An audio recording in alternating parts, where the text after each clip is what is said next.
اعوذ باللہ من الشیطان الرجیم بسم اللہ الرحمن الرحیم الحمدللہ والصلاة والسلام علی آلہ اما بعد فقد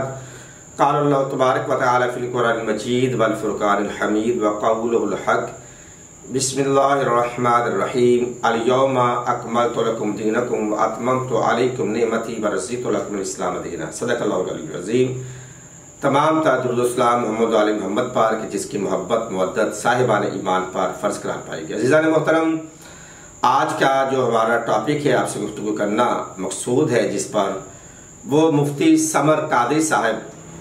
کہ جو کہ ہمارے بریلی بھائیوں میں ان کے نزدیک ناسبی کی حیثیت رکھتے ہیں، ان کا پورا زور ان کے تمام تر فتاوے اس بات پر ہوتے ہیں کہ جس قدر ہو سکے علی ابن ابی طالب کی فضیلت کو گھٹایا جائے، کم کیا جائے، اور ہمیشہ وہ اپنے ہوا میں تیر مارتے ہیں اور بے تکی باتیں کرتے ہیں جس کا کسی قسم کا سرے سے کوئی وجود نہیں ہوتا۔ وہ یہاں پر یہ کہہ رہے ہیں کہ مولا علی علیہ السلام نے کبھی اپنی زندگی میں اپنے خلیفہ بلا فصل ہونے کا کبھی دعویٰ کیا ہے، اور دوسرا وہ یہ کہہ رہے ہیں کہ من کنت مولا فہذا علی مولا والی حدیث ہے، یہ تو خطبۃ الوداع یعنی بیت اللہ میں جب رسول خطبہ دے رہے تھے اس وقت نازل ہوتی۔ تو عزیزان محترم، مفتی صاحب میں آپ کی خدمت میں یہی کہنا چاہ رہا ہوں کہ 2-4 درس نظامی کے بعد 2-3 سال لگانے سے کوئی عالم نہیں بن جاتا۔ سند تو ضرور فتوے لگانے کی مفتی کی مل جاتی ہے، مگر علم علی کے در سے ملتا ہے۔ آپ ابھی تک اتنا ہی نہیں سمجھ سکے کہ میرے پیارے حبیب محمد اس وقت تک کلام نہیں کرتے جب تک اللہ کی طرف سے وحی نہ آ جائے۔ وما ینطق عن الہویٰ ان ہوا الا وحی یوحیٰ۔ یہ آیت آپ کے ذہن سے کیسے چلی گئی؟ یہ آپ کی، میری یا رسول اللہ کی اپنی ذاتی مرضی نہیں، یہ حکم خدا ہے۔ جب جہاں پر آ جائے، جس انداز میں آ جائے، اگر یہی آیت اگر خطبہ حجۃ الوداع پہ آ جاتی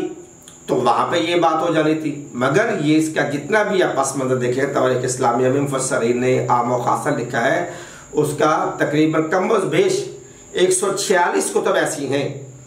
146 سے زیادہ روایت ایسی ہیں کہ جو اس بات پہ ثابت کر رہی ہیں